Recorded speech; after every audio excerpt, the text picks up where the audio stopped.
Ja, welkom allemaal bij de allereerste en misschien ook de laatste Bilse boerenwedstrijd. Hey! Ja.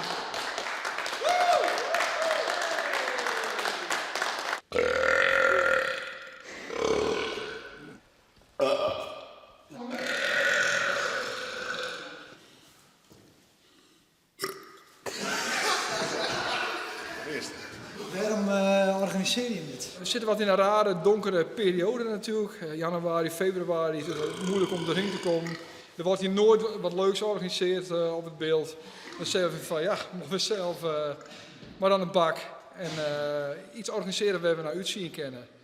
En ja, iets luchtigs, zeg maar. Ja.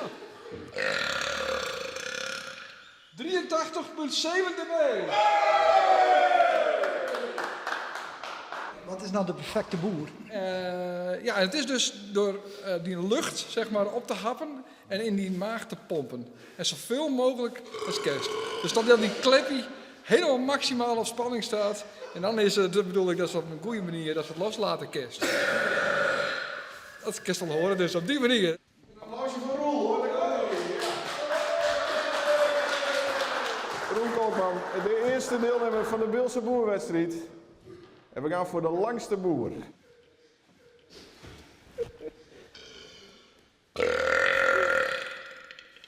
Wat zien we hier op het scherm? Ja, wat die joggen, dit is dus de analyse van de boer. De akoestische analyse. En hieronder zit dus het aantal seconden. Op de toer is het nauwkeurig. Roel, die langste boer, was 2 seconden en 148 duizendste. Applaus!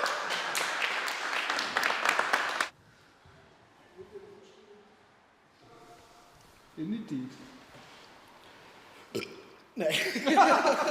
38 decibel. Hoe is het waarom op die prestatie? Dramatisch. Ja, dramatisch. Hoe kan het nou? Ja, geen idee. Ik weet het net. Ik voel net even. Te vol eten, denk ik. Ja? Ja. Nee, ik denk dat het beter op een lege maag kan. Dan kan er minder mooi mee gaan. Ik ben vroeger al heel jong begonnen. Toen ik een jaar of 16 was, toen deden mijn huid en mijn broer en ik deden een boerwedstrijd. En ik kon het niet. En ik denk, ik zal oefenen tot ik het ken. Dus toen ben ik heel veel op de wc zitten gaan. En steeds proberen. En ja, die techniek beheers ik nog steeds. Ja, Eigenlijk, ja. Ja. Dus we zullen zien dat het wat.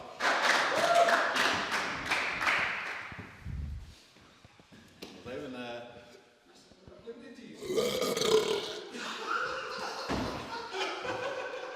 ik ga al redelijk binnenkomen.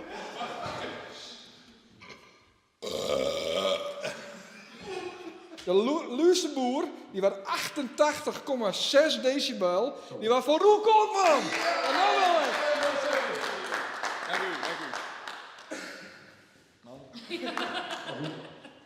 Ja jongens, en dan komen we op de laatste prijs. Dat is de prijs van de mooiste boer, Minne Posma. De mooiste boer. Geweldig, dankjewel. Alsjeblieft. Ik ben er blij met. Hè? Ja, het is hobby begonnen en je hebt gewoon een hoofdprijs. Dat is prachtig. Ja. Ik ben heel blij, ja. Erg genoten van deze avond. Ja, ook mooi dat ze me opgegeven hebben. Het was als grapje begonnen en het is toch zo eindig. Dat is toch echt mooi. Ja, heel blij met.